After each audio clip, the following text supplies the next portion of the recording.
Hey guys, Fuddy here. Today I'm going to bring you guys the control warrior made famous by Soch. I say made famous because if you watch my previous video on how to play against patron warriors, you notice that I've already used Deathlords and double brawl in my control warrior deck. Still, I must give credit where credit's due. Soch did refine the deck and he's pretty good with control warrior along with Kit Kats.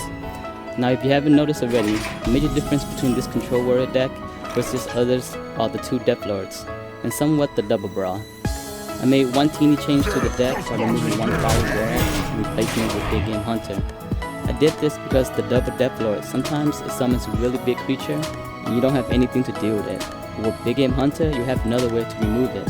Plus, Fiery War Axe in the late game is very weak, and with double Deathlord to control the early game, removing Fiery War Axe seems to be the best option. Okay, let's get over the weakness and strong point of this deck. As always, it's still very weak against druids. You can win sometimes, but be prepared to lose most of the time. Against other control decks, it does pretty well. Helps you mill your opponent by 2 cards, and the brawl evens out the board if they overcommit. Now against aggro deck, especially aggro paladins, this deck is freaking amazing. You win 8 and 9 out of 10 matches against them, depending on your RNG, and it's almost a free win most of the time. Alright, let's get into the mulligan phase. For aggro decks, you want to mulligan for Fiery War Axe and Deathlords. Armor Smith is pretty good too. Definitely want to try and get a Deathlord. Deathlord and Brawl is a pretty good combo, but you don't want to mulligan for Brawl into your starting hand. It's just too late of a card to be holding it. Now for control matches, you want to do the exact opposite. Avoid Deathlords and mulligan for your weapons.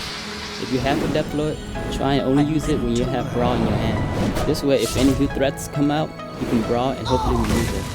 Now I know there's one question that you guys are asking. How does this deck do against patron warriors? Surprisingly, it does pretty well. The trick is knowing when to use your Deathlord against them. If you have a Deathlord early game and a weapon on hand, then you can use them to absorb some damage. And if you have an armor smith to back it up, it's even better. If possible, make it so that you're the one making the sacrifice.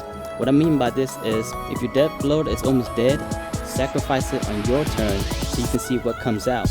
And if it is a patron, use your weapon and kill it off immediately. You want to use your Deathlord against them as early as possible before they can combo you down.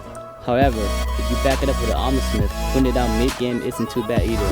When I play against patron warriors, I tend to save my armor smith until I can back it up with a taunt.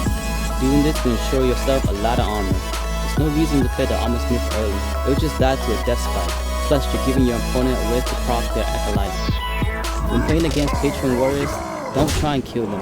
Rather, get as much armor as you can while moving and putting as little minions on the board. This is a control deck, so that's what you'll be doing the majority of the matches. So control the board, and when the opportunity arises, use Alistraza and combo it off for Grom to finish them off. So that's a brief description on Deathlord Control Warrior. If there's anything that you'd like to know, send me a message or leave me a comment and I'll be sure to reply to you. Thanks for watching and hope to see you again next time. Later. This guy's toast.